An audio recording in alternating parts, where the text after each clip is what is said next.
Hi everyone, good morning.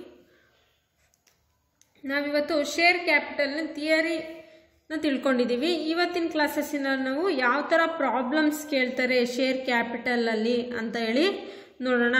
ಒಂದು example problem ನೋಡೋಣ. 6 ಮಾರ್ಕ್ಸ್ಗೆ like this ಕೇಳ್ಬೋದು ಅಂತ ಹೇಳಿ. Mona earth mover limited decided to issue 12,000 shares. 12,000 ಶೇರ್ಸ್ನ ಡಿಸೈಡ್ ಮಾಡಿದ್ದಾರೆ ಇಶ್ಯೂ ಮಾಡೋಕ್ಕೆ. ₹100 ಈಚ್. ಪರ್ ಶೇರ್ ಎಷ್ಟು? 100 each. Payable ₹30 on application. Application money ಎಷ್ಟು? ₹30. ₹40 on allotment. ₹40 on allotment. ₹20 on first call and balance on second call. ಇವಾಗ ₹100 ಅಲ್ವಾ each ಆಗಿರೋದು. But ನಾವು ನೋಡಿ 30 + 40 70, 70 + 20 90. ಬ್ಯಾಲೆನ್ಸ್ ಅಂದ್ರೆ ಎಷ್ಟು? ₹10 was second and final call. Application were received 13,000. ಅವ್ರು ಡಿಸೈಡ್ ಮಾಡಿರೋದೆಷ್ಟು? 12,000 ಇಶ್ಯೂ ಮಾಡಬೇಕು ಅಂತ. ಆದರೆ ರಿಸೀವ್ಡ್ ಆಗಿರೋದು 13,000. 1,000 ಶೇರ್ಸು ಎಕ್ಸ್ಟ್ರಾ ರಿಸೀವ್ ಆಗಿದೆ. The director decided to reject applications on 1,000 shares. ಇಲ್ಲಿ ಅವರು ಇಶ್ಯೂ ಮಾಡ್ಬೇಕು ಅಂದ್ಕೊಂಡಿದ್ದು 12,000, 30,000 ರಿಸೀವ್ ಆಗಿದೆ. 1,000 ಏನ್ ಮಾಡ್ಬೇಕು ಅಂದ್ಕೊಂಡಿದ್ದಾರೆ? Decided to reject application on 1,000 and application money be refund. 1,000 ಶೇರ್ಸ್ನ ಏನ್ ಮಾಡ್ತಾರೆ ಅವರು? ರೀಫಂಡ್ ಮಾಡ್ತಾರೆ. The application money being refunded in fully ಆಗಿ ಅವರು ರೀಫಂಡ್ ಮಾಡ್ತಾರೆ. The allotment money duly received on all shares and sum of due on calls received except 100 shares. ಏನಂತ ಹೇಳ್ತಿದ್ದಾರೆ? ಕಾಲ್ ಮನಿ ಕೊಡಬೇಕಾದ್ರೆ 100 ಶೇರ್ಸು ಎಕ್ಸೆಪ್ಟ್ ಆಗಿದೆ, 100 ಶೇರ್ಸು ರಿಸೀವ್ ಮಾಡಿಲ್ಲ ಅಂತ ಹೇಳ್ತಿದ್ದಾರೆ. Transaction in the books of Mona earth mover limited. First ನಾವು given ಬರ್ಕೊಳ್ಳೋಣ problem ಅಲ್ಲಿ. Application money ಎಷ್ಟಿದೆ? ಅಪ್ಲಿಕೇಶನ್ ಮನಿ ಬಂದ್ಬಿಟ್ಟು 30. ಅಲಾಟ್ಮೆಂಟು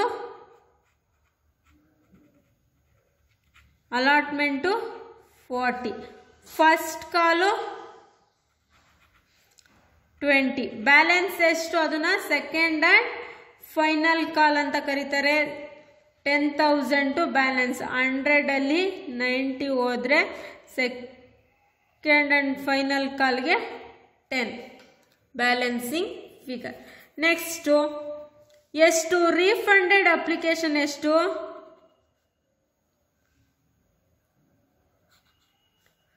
1,000 ಶೇರ್ಸ್ನ ರೀಫಂಡ್ ಮಾಡ್ತಾ ಇದ್ದಾರೆ. ನೆಕ್ಸ್ಟ್ ರಿಜೆಕ್ಟೆಡ್ ಅಪ್ಲಿಕೇಶನ್ಸ್ ಬಂದ್ಬಿಟ್ಟು ರಿಜೆಕ್ಟೆಡ್ ಶೇರ್ಸು 1,000. ಲಾಸ್ಟ್ ಅಲ್ಲಿ ಒಂದು ಹೇಳಿದ್ದಾರೆ ನೋಡಿ, ರಿಸೀವ್ ಎಕ್ಸೆಪ್ಟ್ 100 ಶೇರ್. ಕಾಲ್ ಮನಿನಲ್ಲಿ 100 ಶೇರ್ಸ್ನ ಎಕ್ಸೆಪ್ಟ್ ಮಾಡಿ ನಾವು ಕಾಲ್ ಮನಿ ರಿಸೀವ್ ಮಾಡಬೇಕು. ಅರ್ಥ ಆಯ್ತಾ? ನಾವು ಡ್ಯೂ ಮಾಡಬೇಕಾದ್ರೆ ಫುಲ್ಲಿ ಆಗಿ ಎಷ್ಟು ಕಾಲ್ ಮನಿ ಇರೋದು? 10. First and second and final call 10 ಇದೆ. 10 × 12,000 ಡೈರೆಕ್ಟ್ ಮಾಡ್ತೀವಿ. ಅದೇ ರಿಸೀವ್ ಮಾಡಬೇಕಾದ್ರೆ 12,000 - 100 = 11,900. ರಿಸೀವ್ ಮಾಡಬೇಕಾದ್ರೆ 11,900ನ ರಿಸೀವ್ ಮಾಡ್ತೀವಿ. ಡ್ಯೂ ಮಾಡಬೇಕಾದ್ರೆ ಫುಲ್ಲಾಗಿ ಡ್ಯೂ ಮಾಡ್ತೀವಿ. ಈ ಕಾನ್ಸೆಪ್ಟು ನಿಮಗೆ ಜರ್ನಲ್ ಎಂಟ್ರಿ ಹಾಕಬೇಕಾದ್ರೆ ಗೊತ್ತಾಗುತ್ತೆ. ನಾವು ಫಸ್ಟ್ ಅಪ್ಲಿಕೇಶನ್ಗೆ ಜರ್ನಲ್ ಎಂಟ್ರಿ ಹಾಕಬೇಕು, ಅಲಾಟ್ಮೆಂಟಿಗೆ ಜರ್ನಲ್ ಎಂಟ್ರಿ ಹಾಕಬೇಕು, ಫಸ್ಟ್ ಅಂಡ್ ಫೈನಲ್ ಕಾಲಿಗೆ ಜರ್ನಲ್ ಎಂಟ್ರಿ ಹಾಕಬೇಕು, ಸೆಕೆಂಡ್ ಅಂಡ್ ಫೈನಲ್ ಕಾಲ್ಗೆ ಜರ್ನಲ್ ಎಂಟ್ರಿ ಹಾಕಬೇಕು. ಫಸ್ಟ್ ನಾವಿವಾಗ ಅಪ್ಲಿಕೇಶನ್ಗೆ ಜರ್ನಲ್ ಎಂಟ್ರಿ ಹಾಕೋಣ. ಜರ್ನಲ್ ಎಂಟ್ರಿ ಫಾರ್ಮೆಟ್ ನಿಮಗೆ ಫಸ್ಟ್ ಇಯರ್ ಅಲ್ಲಿ ಆಲ್ರೆಡಿ ಗೊತ್ತಿದೆ. ಜರ್ನಲ್ ಎಂಟ್ರಿ ಫಾರ್ಮೆಟ್ ಏನು? Date particular LF debit amount and credit amount. First ಇಲ್ಲಿ ನಾವು ಅಪ್ಲಿಕೇಶನ್ ಮನಿ ರಿಸೀವ್ಡ್, ನಮಗೆ ಅಪ್ಲಿಕೇಶನ್ ಮನಿ ರಿಸೀವ್ಡ್ ಆಗಿರೋದೆಷ್ಟು 13,000 ಅಪ್ಲಿಕೇಶನ್ ಮನಿ ರಿಸೀವ್ಡ್ ಆಗಿದೆ. 13,000 ಇಂಟು ಅಪ್ಲಿಕೇಶನ್ ಅಮೌಂಟ್ ಎಷ್ಟು 30. ಜರ್ನಲ್ ಎಂಟ್ರಿ ಹಾಕೋಣ. Date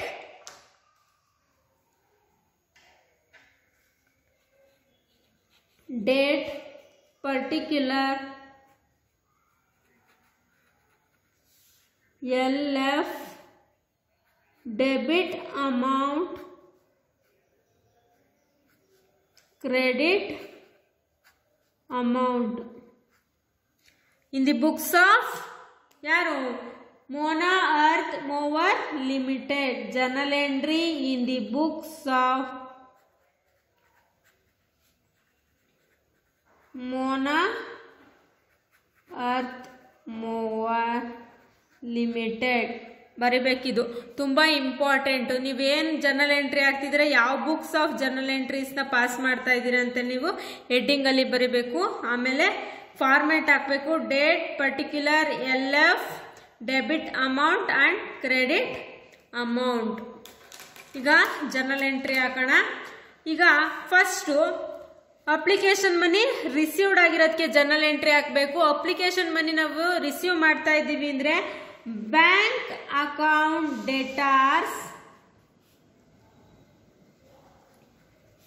to share application account.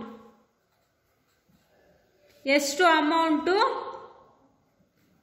13,000 shares in 30 ರೂಪೀಸಲ್ಲಿ over all 3,90,000. 3,90,000. ನೀವು being ಏನು ಬರೀತೀರಾ? Being application money received, being share application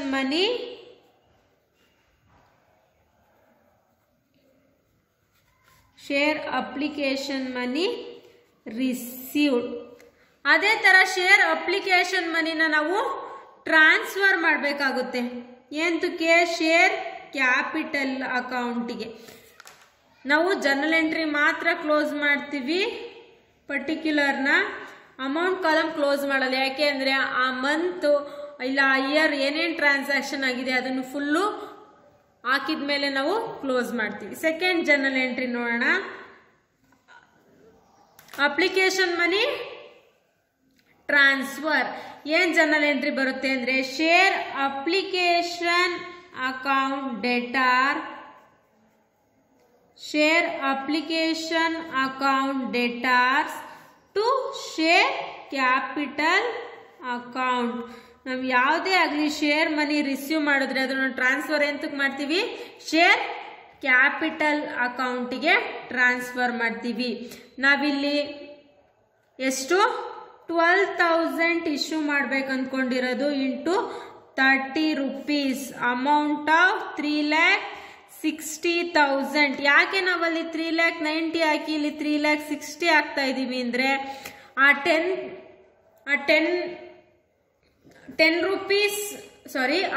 1,000 ಶೇರ್ಸ್ನ ನಾವಿಲ್ಲಿ ರೀಫಂಡ್ ಮಾಡ್ತಾ ಇದ್ದೀವಿ. ಇಲ್ಲಿ 13,000 ಶೇರ್ ಹಾಕಿದ್ದೀವಿ, ಇಲ್ಲಿ 12,000 ಶೇರ್ ಹಾಕಿದ್ದೀವಿ. ಯಾಕೆಂದರೆ 1,000 ಶೇರ್ಸ್ನ ನಾವು ರೀಫಂಡ್ ಮಾಡ್ತಾ ಇದ್ದೀವಿ. ರಿಜೆಕ್ಟೆಡ್ ಅಪ್ಲಿಕೇಶನ್ ಮನಿನ ರೀಫಂಡ್ ಮಾಡ್ತಾ ಇದ್ದೀವಿ. ಅದಕ್ಕೋಸ್ಕರ ನಾವು ಓನ್ಲಿ 3,60,000 ಮಾತ್ರ ಟ್ರಾನ್ಸ್ಫರ್ ಶೇರ್ ಕ್ಯಾಪಿಟಲ್ ಅಕೌಂಟ್. 3,90,000ನ ನಾವು ಟ್ರಾನ್ಸ್ಫರ್ ಮಾಡಲ್ಲ, ಓನ್ಲಿ 3,60,000ನ ಟ್ರಾನ್ಸ್ಫರ್ ಮಾಡ್ತೀವಿ. Being application money transfer.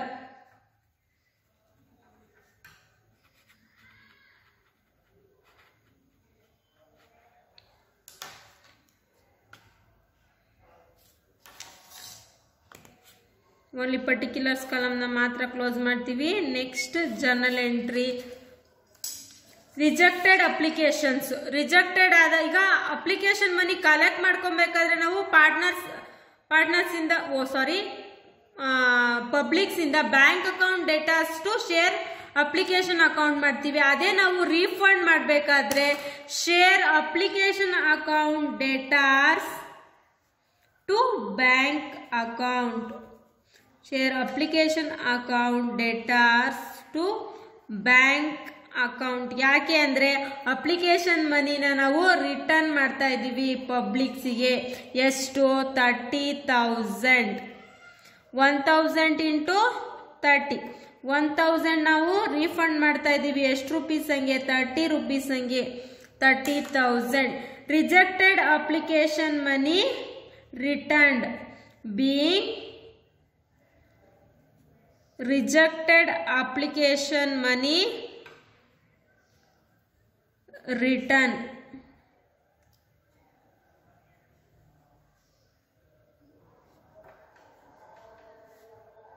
Only particulars ಕಾಲಮ್ನ ಮಾತ್ರ ನಾವು ಕ್ಲೋಸ್ ಮಾಡ್ತೀವಿ. ನೆಕ್ಸ್ಟ್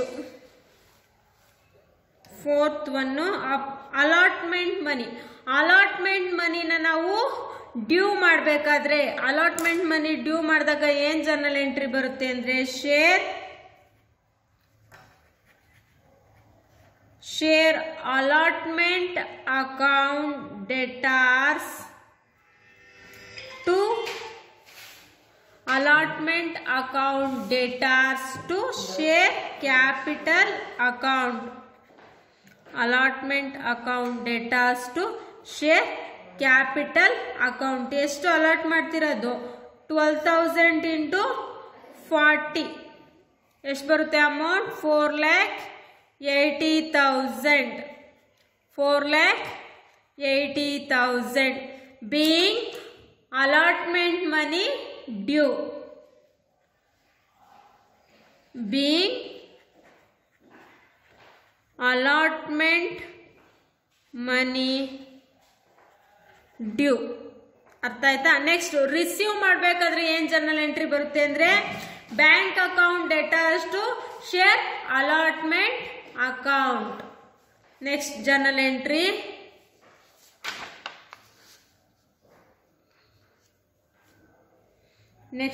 ಎಂಟ್ರಿ ಬಂದ್ಬಿಟ್ಟು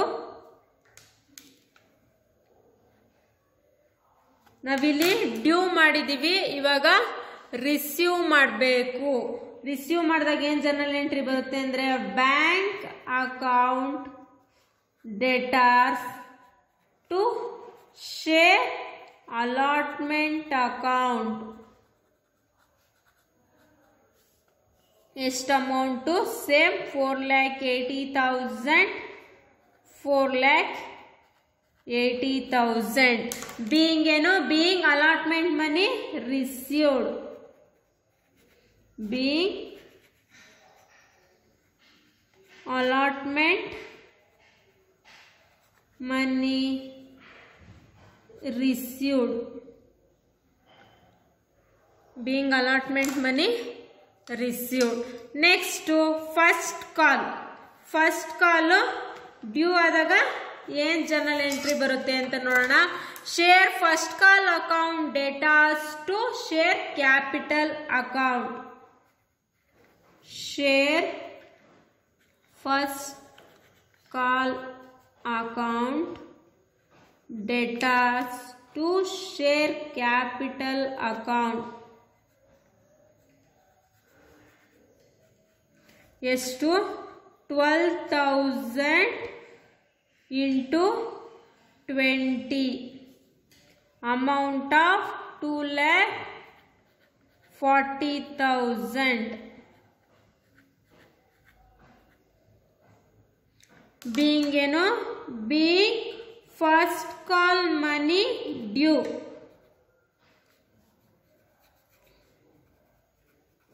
being first call money due. Particulars ಕಾಲಮ್ನ ಕ್ಲೋಸ್ ಮಾಡೋಣ. Next seventh one. ಇವಾಗ ಡ್ಯೂ ಮಾಡಿದ್ದೀವಿ. ರಿಸೀವ್ ಮಾಡಬೇಕಾದ್ರೇನು 100 ಎಕ್ಸೆಪ್ಟ್ ಆಗಿ ರಿಸೀವ್ ಮಾಡಿದ್ದೀವಿ. ನಮಗೆ ರಿಸೀವ್ ಮಾಡಿದಾಗ ಜರ್ನಲ್ ಎಂಟ್ರಿ ಬಂದ್ಬಿಟ್ಟು bank account debtors to share first ಎಷ್ಟು 12,000 to 12,000 only 100 less is equal 11,900 into 20 2,38,000 2,38,000 being first call money received, being first call money received.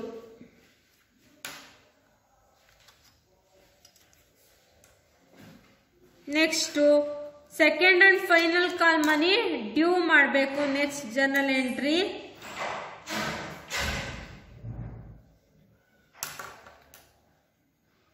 second and final call account debtors to share capital account. ಎಷ್ಟು 12,000 into 10 1,20,000 1,20,000 being second and final call money due.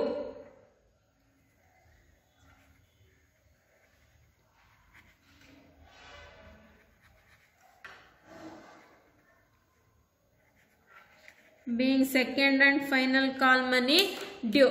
ಈಗ second and final call moneyನ receive ಮಾಡಬೇಕು. Last journal entry ಬಂದ್ಬಿಟ್ಟು bank account debtors to second and final call.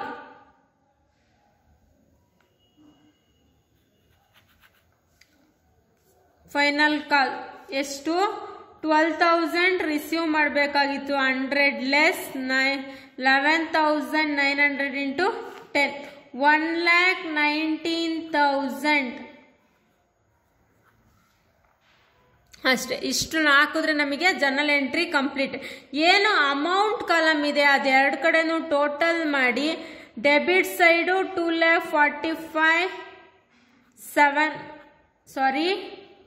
44,57,000 24,57,000